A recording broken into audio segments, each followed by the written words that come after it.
بسم اللہ الرحمن الرحیم۔ لڑکیاں مسجد اقصی کی خدمت کے لیے وقف نہیں کی جاتی تھی۔ یہ پہلا موقع تھا کہ لڑکے کی بجائے لڑکی کو مسجد کے لیے وقف کیا گیا۔ حضرت بی بی مریم کی والد کا نام عمران ثانی اور والدہ کا نام حنا بنت قاقوزہ تھا۔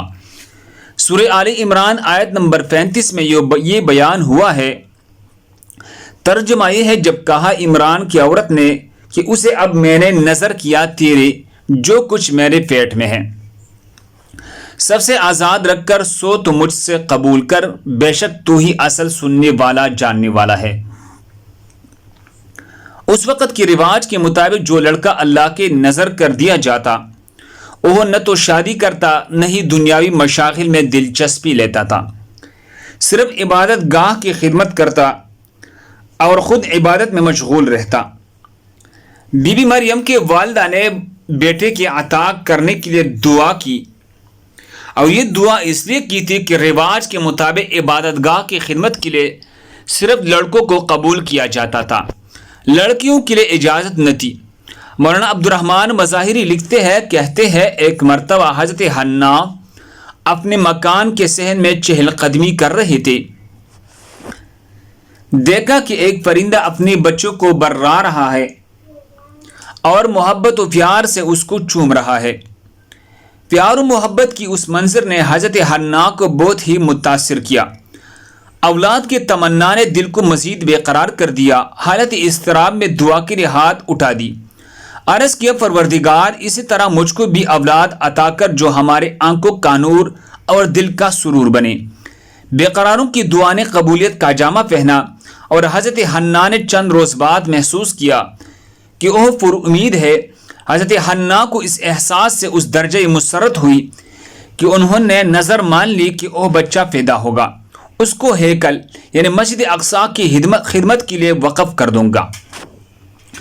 بہرحال اللہ تبارک و تعالی نے حضرت عمران کی بیوی حضرت حنا کی دعا کو شرف قبولیت بخشا، اور وہ مسرت و شادمانی کے ساتھ امید بر آنے کی گھڑی کا انتظار کرنے لگی۔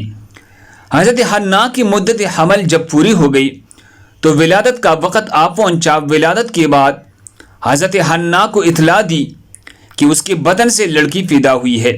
جہاں تک اولاد کا تعلق ہے، حضرت حنا کے لیے یہ لڑکی بھی لڑکے سے کم نہ تھی، مگر ان کو شدت سے یہ احساس ہوا کہ میں نے جو نظر مانی تھی وہ پوری نہ ہو سکے گی، کیونکہ لڑکی مسجد اقصی کی خدمت کیوں نہ کر انجام دیں گی، یہ کام تو مرد ہی انجام دے سکتے ہیں۔ لیکن اللہ تعالیٰ نے بطور الہام یا ہاتف غیبی ان کی افسوس کو مسرت سے یہ کہہ کر بدل دیا کہ ہم نے تیرے لڑکی ہی کو قبول کر لیا ہے، اور اس کی وجہ سے تیرا خاندان اور بھی معزز اور مبارک قرار پائے گا۔ اللہ تعالیٰ نے اس کو یہ الہامی طور پر یہ بتایا گیا ہے۔ حضرت حنا نے لڑکی کا نام مریم رکھا اور دعا کی، اے پروردگار عالم، اس کو اور اس کی اولاد کو شیطان کے ہر فتنہ سے محفوظ فرما۔ سریانی زبان میں مریم کی معنی خادم کی ہے، چونکہ یہ مسجد اقصی کی خدمت کے لیے وقف کر دی گئی تھی، اس لیے یہ نام موضوع سمجھا گیا۔ بعض کہتے ہیں کہ مریم کے معنی بلند اور عبادت گزار کی ہے۔ بشر بن اسحاق کہتے سیدہ حنا ابھی حاملہ ہی تھی کہ ان کے شوہر حضرت عمران کا انتقال ہو گیا۔ اللہ نے جس لڑکی کو پیدا فرمانا تھا اسے دراصل مقدس ماں بنانا مقصود تھا، جس کے بطن سے ایک عظیم الشان مبارک و مسعود بیٹے نے پیدا ہونا تھا جو پیدائشی نبی تھا۔ حدیث میں ہے کہ جب بچہ پیدا ہوتا ہے تو اسے شیطان مس کرتا ہے، مگر ہر انسانی جسم اس کے اثرات کو قبول نہیں کرتا۔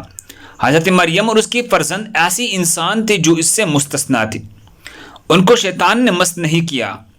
چنانچہ جب بچے کو مجاوروں کے پاس لے جایا گیا تو ان میں اختلاف پیدا ہو گیا، ہر کوئی خود کو زیادہ حقدار سمجھتا تھا۔ پھر یہ فیصلہ ہوا کہ مجاورین وہ قلم جن سے وہ توریت لکھتے تھے پانی میں چھوڑ دی، جس کا قلم پانی کی بہاؤ میں بہنے کے بجائے الٹا بہی، وہ حضرت مریم کی کفالت کا حقدار ہوگا۔ اس مقابلے میں حضرت زکریا بھی شامل تھے۔ ان کے قلم کو اللہ نے پانی میں بہاؤ کی الٹی طرف بہا دیا اور ان کی پرورش کے حقدار ہو گئی۔ بی بی مریم کو اللہ کی منشا کے مطابق حضرت زکریا کی کفالت میں دی گئی۔ حضرت زکریا کی بیوی حضرت مریم کی خالہ لگتی تھی، اس لیے ان سے بڑھ کر اس کی بہتر پرورش کون کر سکتا ہے۔ جب اللہ تعالی نے بی بی مریم کو اپنی بارگاہ میں قبول فرمایا تو عبادت گاہ میں ان کے لیے ایک حجرہ مخصوص کر دیا گیا جہاں وہ دن بھر عبادت میں مشغول رہتی۔ اس دوران اللہ کی رحمت اور برکت سے حضرت مریم کے پاس بے موسم پھل آنے شروع ہو گئی۔ حضرت زکریا کے ہاں کوئی اولاد نہ تھی۔ بے موسم کے پھل دیکھ کر حضرت زکریا کے دل میں اولاد کی خواہش پیدا ہوئی اور انہوں نے گڑ گڑا کر اولاد کے لیے دعا کی، جیسے اللہ نے منظور کر کے بیٹا عطا فرما دیا اور ساتھ ہی یحییٰ نام رکھنے کا حکم فرمایا۔ اللہ تعالیٰ کے ذات اسباب کی پابند نہیں۔ جس طرح حضرت مریم کو بے موسم کے پھل عطا کرنا مشکل نہ تھا، اسی طرح ایک بانجھ عورت اور بوڑھے کو اولاد عطا کرنا دراصل اس اہم واقعے کی نشاندہی کرنا تھا جو کہ حضرت مریم کے بطن سے رونما ہونے والا تھا، یعنی بن باپ کے بیٹا، گویا کی آیات الہیہ کی تمہید تھی۔ بی بی مریم کی عمر تقریباً 15 سال کی ہوئی تو ایک فرشتہ خوبصورت نوجوان مرد کی شکل میں نمودار ہوا۔ جیسے علیحدگی میں دیکھ کر حضرت مریم خوفزدہ ہو گئی۔ ان کو اپنی عصمت و عفت کی حفاظت کی فکر دامن گیر ہو گئی۔ گو کے فرشتے کے چہرے پر تقویٰ کے آثار نمایاں تھے، تاہم بی بی نے اپنی عصمت کی حفاظت کے لیے خود کو اللہ کے فنا میں دے دیا۔ یہ عفت اور پاک بازی کا ایک طرح کا امتحان تھا جو اللہ کے خاص بندوں پر اکثر ہوتا ہے۔ اس شخص سے کہا وہاں چلا جائے۔ ان کی پریشانی دیکھ کر نوجوان نے کہا گھبرانے کی ضرورت نہیں، میں انسان نہیں، اللہ کی طرف سے بھیجا ہوا ایک فرشتہ ہوں۔ آنے کی وجہ بتاتی ہوئی فرشتے نے کہا آپ کو ایک پاکیزہ اور مبارک و مسعود بچے کی ولادت کی خوشخبری دینے آیا ہوں۔ اس سے پہلے اللہ تعالیٰ حضرت آدم علیہ السلام کو ماں اور باپ دونوں کے بغیر پیدا فرما چکا ہے، اور حضرت حوا علیہ السلام کو صرف مرد کی وجود سے پیدا فرمایا گیا۔ یہ سن کر حضرت مریم کو سکون ملا اور خوف و ڈر ختم ہو گیا۔ حضرت عیسیٰ علیہ السلام آپ کی شکم سے بغیر باپ کے پیدا ہوئی، اس لیے آپ کی قوم نے طعن و بدگوئیوں سے آپ کو بڑی بڑی ایذائیں پہنچائی، مگر آپ صبر کرتے رہے اور بڑے مراتب اور درجات سے سرفراز ہوئی۔ قوم حضرت مریم پر الزام لگائے کہ کیسے ایک کنواری لڑکی بچے کو پیدا کر سکتی ہے، اس کے ضرور ناجائز تعلقات ہے، نعوذ باللہ۔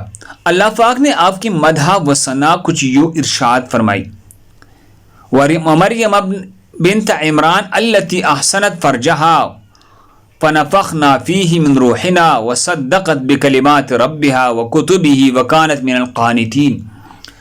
ترجمہ یہ ہے، اور عمران کی بیٹی مریم جس نے اپنے پارسائی کی حفاظت کی تو ہم نے اس میں اپنی طرف کی روح پھونکی اور اس نے اپنے رب کی باتوں اور ان کی کتابوں کی تصدیق کی اور فرمان برداروں میں ہوئی۔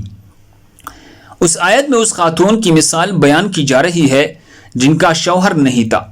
چنانچہ اس آیت کا خلاصہ یہ ہے کہ اللہ تعالیٰ نے حضرت عمران کی بیٹی حضرت مریم علیہ السلام کو مثال بنا دیا، چنانچہ جنہوں نے اپنے پارسائی کی حفاظت کی اور کسی مرد نے آپ کو نہیں چھوا، اور اللہ تعالیٰ نے حضرت جبرائیل علیہ السلام کے ذریعے اس میں اپنی طرف کی روح پھونکی اور اس نے اپنے رب عز و جل کی باتوں اور اس کی کتابوں کی تصدیق کی اور فرمان برداروں میں سے تھی۔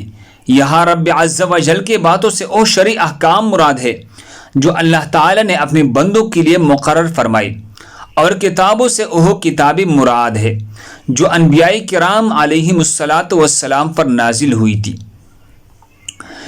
یہ روح البیان میں تفصیلاً یہ واقعہ ذکر ہے۔ اللہ ہم سب کو اس پر عمل کرنے کی توفیق عطا فرمائے۔ اسی طرح بچے کی ولادت کے بعد جب پاک دامنہ حضرت مریم پر طعنہ زنی ہونے لگی تو بالآخر اللہ تعالیٰ کے حکم سے نومولود بچے نے ان تمام شکوک و شبہات اور فاسد خیالات کی نفی کرتے ہوئے کہا، میں بندہ ہوں اللہ کا، مجھے اللہ نے نبی بنایا ہے اور کتاب دی ہے۔ یوں حضرت عیسیٰ علیہ السلام نے ماں کی گود میں گفتگو کرتے ہوئے جو اوصاف و خصائل بیان فرمائی ان سے اس ناپاک تہمت کا رد ہو گئی جو ان کے پاک دامنہ والدہ پر لگائی جا رہی تھی۔ چنانچہ اللہ تبارک و تعالیٰ نے حضرت مریم صدیقہ کے پاک دامنی کی تصدیق حضرت عیسیٰ کی زبان سے کرائی۔ ان باطل عقائد کی تردید کرتے ہوئے ان کی پرہیزگاری کی گواہی قرآن کریم میں بھی نازل ہوئی۔ حضرت عیسیٰ علیہ السلام کو روح اللہ بھی اس لیے کہتے ہیں کہ آپ کی پیدائش روح الامین کی پونک سے ہے۔ دوسری مسلمانوں کے فائدے کے لیے آگے ضرور شیئر کریں۔ اسی طرح خوبصورت واقعات کے لیے ہمارے چینل کو سبسکرائب کریں۔ جزاکم اللہ۔